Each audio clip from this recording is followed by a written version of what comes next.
Test one, two.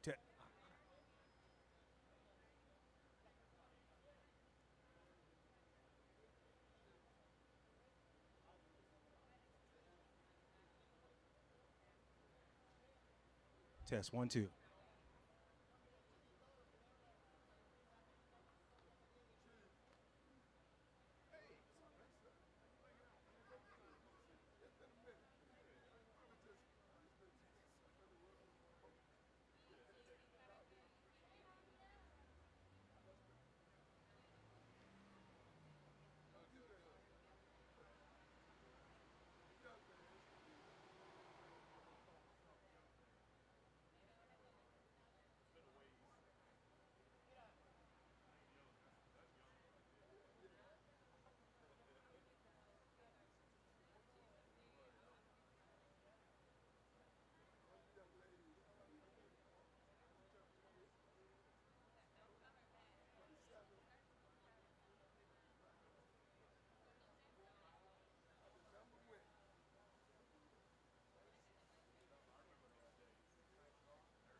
Hello. Oh. Hi. Good morning, everyone. All right, just a couple few updates. I know a lot of you guys are asking me about timing. So I know a few of you have a live hit at 10:30. So feel free to do your live hit at 10:30. We'll start right after that. Okay. Then also the Chief Newsham will be here. The mayor will be here, and then Chief Dean will be on site too to ask questions about the fire, if there are any. So I'll please ask that at the end when I call for off-topic questions. But in the beginning, let's keep it about the case, and then we'll do fire updates at the end. All right? Thank you.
Mic check. 1 2 1 2. Young Juice. 1 2. Young Juice. 1 2. Young Juice. 1 2 3 4 5 6 7 8 9 10. Mic test. 1 2 3 4 5 6 7 8 9 10. Mic check. 1 2 3 4 5 6 7 8 9 10.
I guess they're coming now.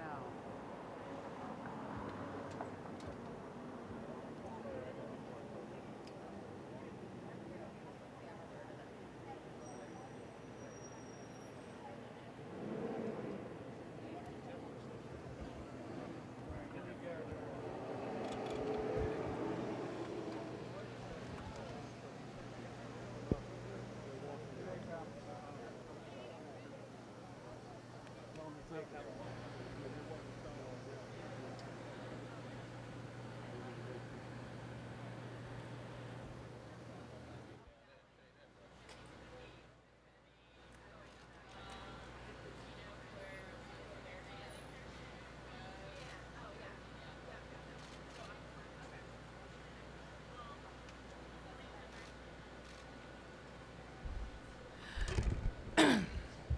Good morning.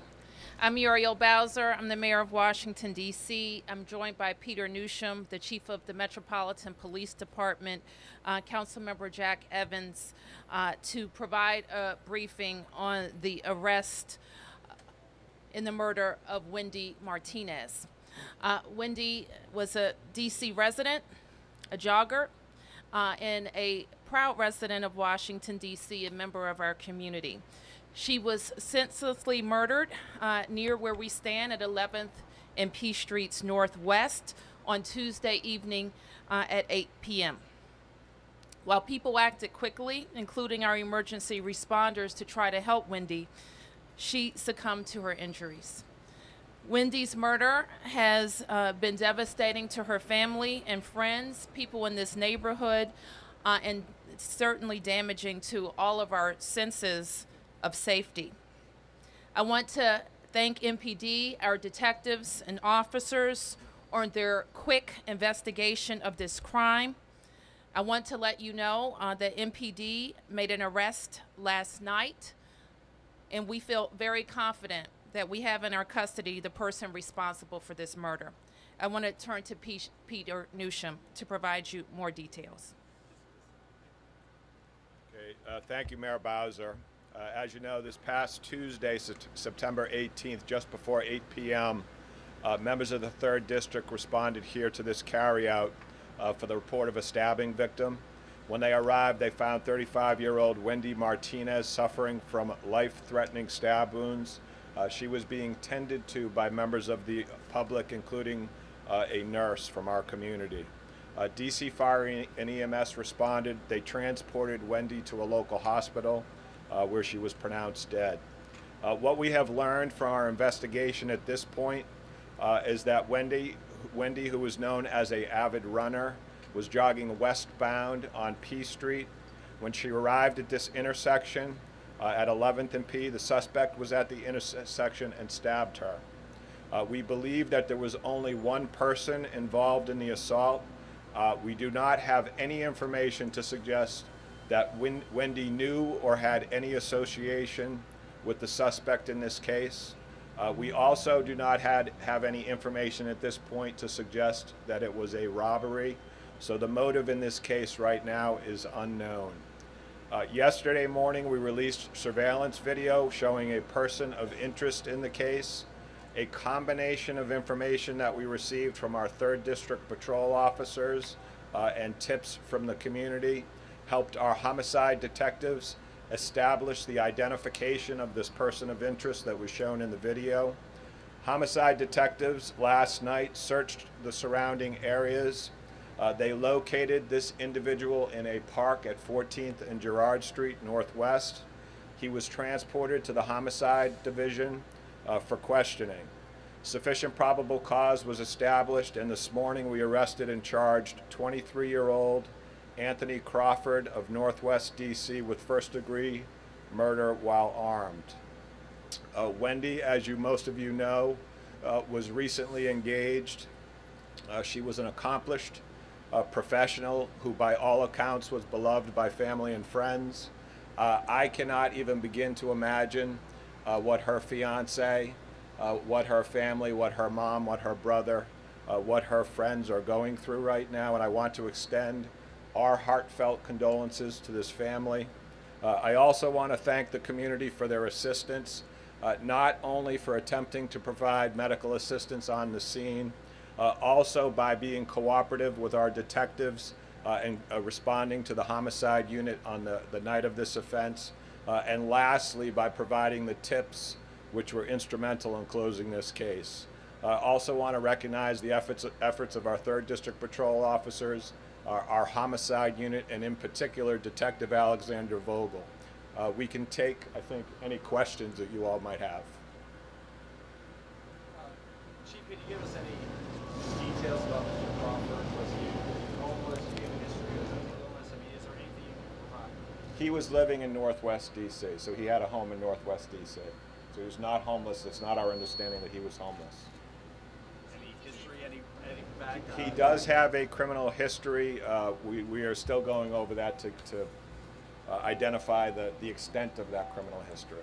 Have investigators been able to glean kind of motivation here?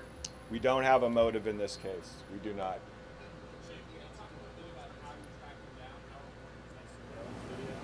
The surveillance video, like I said, and the cooperation of the public in providing tips was really the key to closing this case. Having patrol officers who were familiar with the community and the folks in this community was also helpful. You know, whenever you have, you know, kind of this unexplained type of brutal attack that happens in our city, you know, we do everything we possibly can to get to the bottom as quickly as we can. And so it was a combination of efforts by the community, by the police, that were able to get this guy relatively quick. Straight ahead. Hold on 1 second here. Straight ahead. We heard that this suspect had some wounds on his hands. Was he injured in any way? Did he have The suspect was taken to the hospital for an injury that he has on his hand, yes. The suspect did not cooperate with us. Yes? Has he been drug tested? Any type of mental issues? All of that will be looked into, and as you know, we will look very carefully at the suspect's past to see if there was some indication that would lead someone to this type of violence. So that will be, we will be taking a look at not only his criminal past, but if he had any mental health issues or substance abuse issues that potentially we could have taken care of. Family member, can you expound upon who may have tipped? Yeah, that type of information will become available once he's presented in court, that kind of detail. Tell us if the suspect and the victim exchanged words before or during the attack? You know, we were able to talk to multiple witnesses, and we don't have anything to suggest that there was any type of confrontation between the two. It looks like it was an unprovoked attack. like identified him and then you matched it to the video that that's the guy they're describing? Is that how you got him? Yeah, you know, a couple things about the video, although it was a little bit grainy, and I know you've all seen the video, there was a very distinct shirt that the suspect was wearing. You could see that he was wearing sweatpants. He had white socks and sandals on. I think that uniqueness of the video is the type of thing our patrol officers, like I said, had a very good sense as to who this person of interest was. We had some folks in the community who did a fantastic job of identifying this folks. We were able to marry up that information. And fortunately, we were able to locate this suspect over at 14th and Girard. We were able to establish a little bit more probable cause, and we had enough to make an arrest. Can you tell us a little bit about the stabbing itself? Was it all in one location? Did the gentleman follow the victim? Yeah, without getting into too much detail, you know, our understanding is this happened very quickly. The victim in this case, and I have a hard time talking about this publicly because I know that there is a family who is watching, and this is a difficult thing, I think, for them to have to relive. But she was injured very severely. She made her way into the carryout behind me. Thankfully, there were some folks in the carryout who really went above and beyond to try and help her until police and fire could arrive on the scene. But unfortunately, they couldn't do enough to save her life.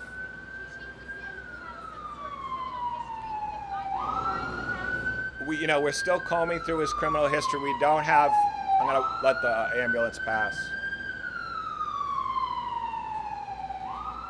We're still combing through his criminal history right now, but we do not have any indications of violence in his criminal past. I don't have that information.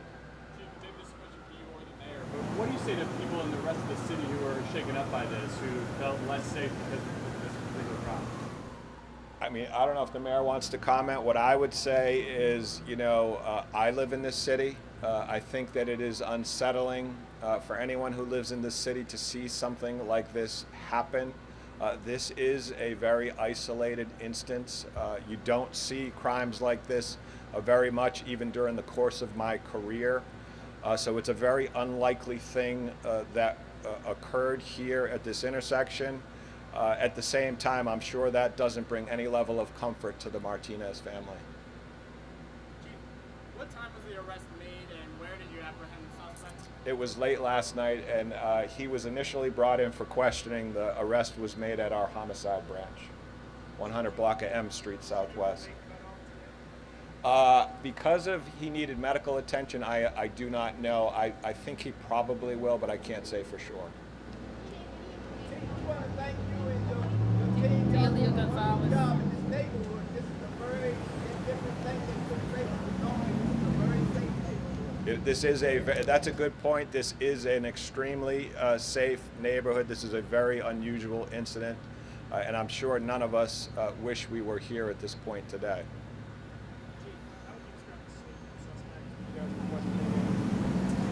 In what way?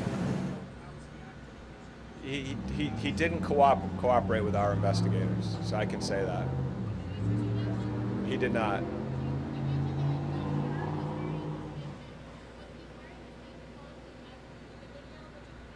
He was not wearing that shirt. That kind of detail will come out in the court documents. I'm reluctant to say anything that may negatively impact the case. See him and identify him before there was even the videotape? Did someone say, that's the guy? Like, when she was attacked, obviously she was not in a position to say anything. Did someone witness it and say, here's what you're looking for, and then you found the video and there he is? We had, you know, if you think about this particular location on a warm evening, which Tuesday night was, around 8 p.m., where there was a lot of people out here. People had, the witnesses that we spoke to had varying views and perspectives on what had occurred. So we have to piece that all together. So I wouldn't want to say. What we do know, and those are the things that I talked about already, is that Wendy was jogging westbound on P Street. She got to this intersection, there was a stabbing. The suspect fled on foot south on 11th Street. So that's what, essentially, those are the general facts that were very consistent in all of the witness statements. May I add, Chief? Yes, ma'am. I think it can't be, we can't emphasize enough the importance of having video footage to deter crime and to lead to quick arrest when there is a crime. We know we have video from this intersection.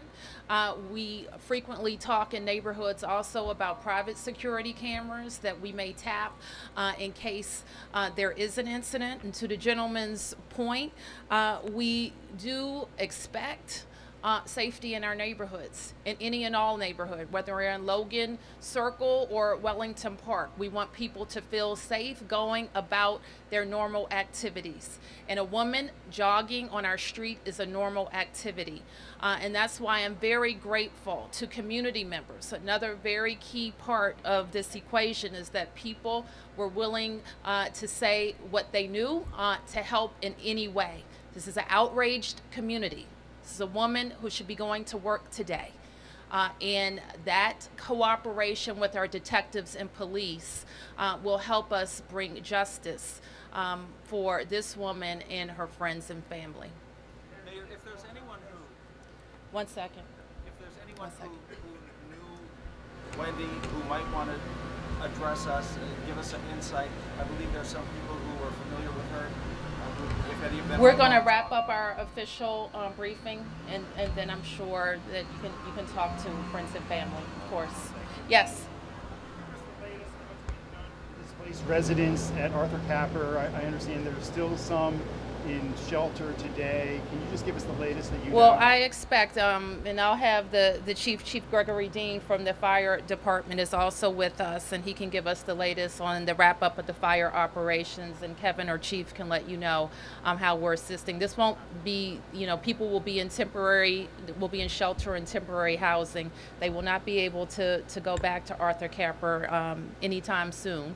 And so while we're working on the condition of that building and what it's going to take to bring it back, we will have to work very hard to make sure people have other housing accommodations. Chief? Yeah, 1 second. So there's about 40 people still over at Greenleaf. We're working closely with them. We do have enough housing. It's just getting everybody located, and we'll work our way back through that. Seeing today and tomorrow, will you eventually actually go in there and search just to make sure that nobody went in that you didn't know about was going in kind of as a rescuer? Or So today we are on the scene. We're working with the building department. We'll take a determination, the stability of the building. Once we do that, if they say it's stable, we'll start putting people in there. We're working with the building owner to get fencing around that property. We're also going to have a crane come in, and we'll use that, kind of cherry pick where we think the fire started to be able to start looking at that scene. Once we get there, then we'll start walking back through, and if stable enough, we'll go through all the floors and do our secondary search to make sure we didn't miss anything. The last time it was inspected and anything you know about the sprinklers and alarms? So the building was inspected last time by the fire department a year ago. It was inspected by a housing department in January, I believe, and also the alarm system itself was checked in April. What we learned last night was that a number of people had pulled the manual alarm, did not hear the horns going off. Within the individual units, the smoke detectors were working, but as the scene worked out yesterday, there was light smoke on the 4th floor. There was no smoke on the floors going up. They believe the fire initially where they encountered was in the caulk loft. The reason that the sprinklers didn't go off was because they were not impinged by fire on all the lower floors. And so that's what we know right now. We're looking to see exactly what the setup was there in the caulk loft, trying to determine were there sprinklers, were there heat detectors, were there smoke detectors.